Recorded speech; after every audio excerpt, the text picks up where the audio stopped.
So what's up, gang? This is John coming from Wilton Motors, and what we have here is a picture of the man himself, Spencer Wilton, who took the 7EM team to the second place podium on the second round of the FIM E-Explorer race. And what we're going to do a real quick breakdown of this view of the Escape X that he's riding and give you some tips on it or some pointers on what they've done to it.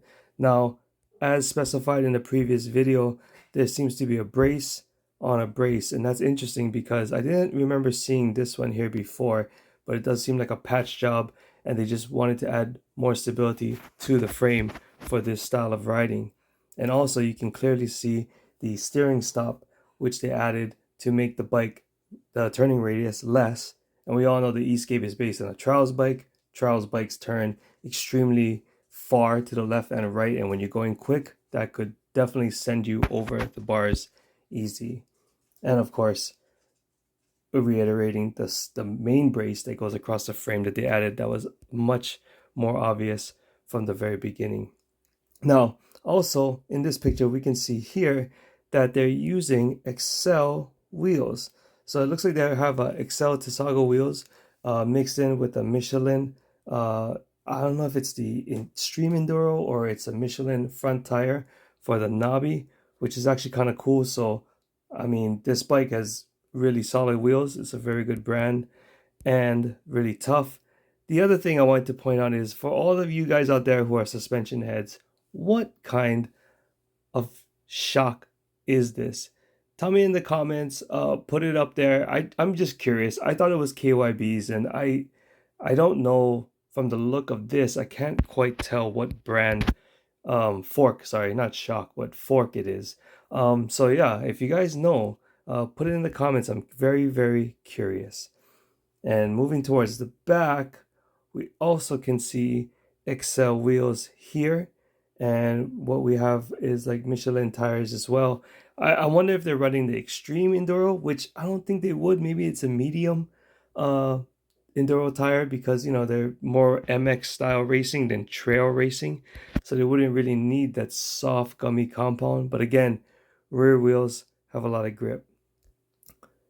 One thing I did notice is this right here. It seems like the peg is set forward as far as the placement goes. It seems like the mounting bracket is here, but the peg is more forward on the bike, and I'm only assuming that that is the case because the trials bike allows you to have, you know, the foot pegs are more far back to lift the front wheel and have more weight towards the rear. But of course in MX you wanted a little bit more balance, and I wonder if this is really something that they've changed or encompassed for this race, and maybe even on this bike, just to give it a better feel. It does feel a little weird on a trials bike to go quickly, as opposed to how comfortable it is to maybe sit and seat bounce off of an enduro bike.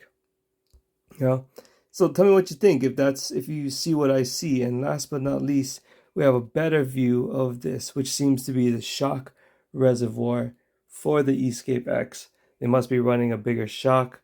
They must be running a bigger shock for it since they're doing a lot of bigger jumps, and that comes with with a reservoir for the shock. I don't understand how they fit it in there. That thing looks extremely tight. But you know what? If it works, it works. And just a funny thing for the mechanic, you forgot to tuck your little plastic in there. But that's okay. We've done that before and it's no big deal. But yeah, thanks again, guys, for checking out the video. If you like what you see, please subscribe.